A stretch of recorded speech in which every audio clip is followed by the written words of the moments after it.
Video. In this one, I'm going to show you how to make the drill block from activity 1.3.1 module B. It's the distance learning activity, but I decided to do it with this class to show you guys how to make holes in CAD. So we're going to start by creating a document. I'll name this one activity 1.3.1 B, and I'll name my video just because I already have one called that. Okay, what I'm going to start by doing is sketching on the top plane, and I'm going to view normal, and I need to make this so I see that it's 2 inches on this dimension. This dimension is about 6. I know it doesn't outrightly say that, and then I'll extrude it up to a depth of 3. So I'll start by creating a center point rectangle on the top plane and giving it dimensions 6 inches by 2 inches. Okay. You can ignore my numbers. These are centimeters, but when you click on it, it says 2 inches, 6 inches. So I'll just change that now before I go any further. Okay, so we're good. All right, so 2 by 6 rectangle, and then I'll extrude that a depth of 3. So what I have now is this box, similar to a box that we've made before. I'll begin by sketching now on the top section of this box. So my sketch plane is the face of extrude 1, and it highlights it there for you. This time, I'm going to, instead of using a circle and extruding and removing it, I'm actually going to just use the point tool. So the point just adds a point onto my sketch. I'm going to come down to the midline of my rectangle, and I'll know I'm there when I see this center point highlighted and this yellow dotted line. And I'm going to put 4 points approximately equally spaced apart on here. Notice I didn't add dimensions. You could figure it out based on this drawing, but as long as they're approximately equally spaced apart, you'll be fine. I'll confirm that sketch, and I'll be left with this. What I'll do now is use the hole tool located up here. So let me go back to my top view, and I'll start on the far left-hand side. The far left-hand side is a simple hole that goes all the way through the object. So I will make sure that I'm selected inch, simple.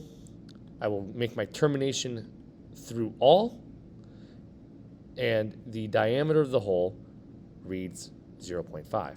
So I'll change this to 0.5. Once I have these selections made, again, simple, 0.5 diameter through all. If I click on that point, I will get a through hole. Next, I need to make this counter bore. This counter bore has a diameter of 3.75, cut to a depth of 2 inches. If this happens to you where you no longer see your sketch points, make sure that on sketch 2, if I hover over it, they highlight. Click on this eye, and I can see my points once more. So I'll select my hole. This time it's a counter bore, and I have a couple more selections to make.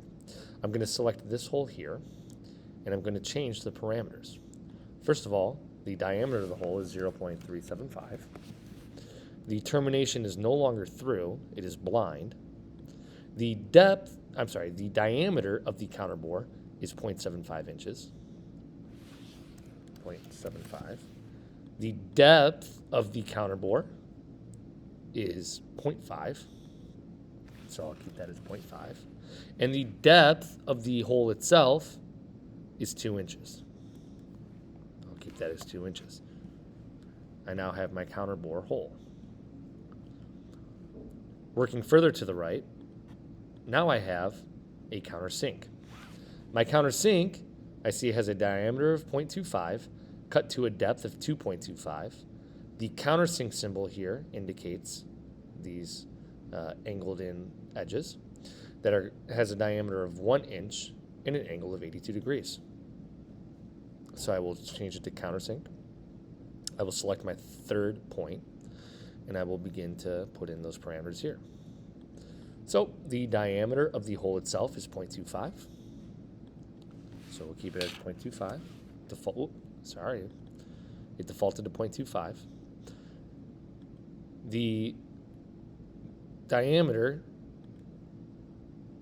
of the countersink is 1. So if it does not say 1 here already, you need to put in a 1. I'll put in 1. The angle, I believe, defaults to 70, but make sure you change it to 82. And then the depth here is 2.25. So I'll change this to 2.25. And lastly, we have another counter bore hole here, but this time it's through. So I'll select this. I'll make sure my termination, it says through all, and I'll begin entering my information. The diameter of the hole itself is 0.5. The diameter of the counter bore is 0.75. And the depth of the counter bore is 0.625. Now I can hit check. To turn this assignment in, I need you to take a screenshot of this in the section view. To get a section view, you can click on this camera and render options over here. Select section view. And when it says what plane do you want to use as your section, we are going to select the front plane. Once you have this, you can hit check, take a screenshot of your work in the isometric view, and submit it to the proper assignment page. Thanks, and I hope this helped.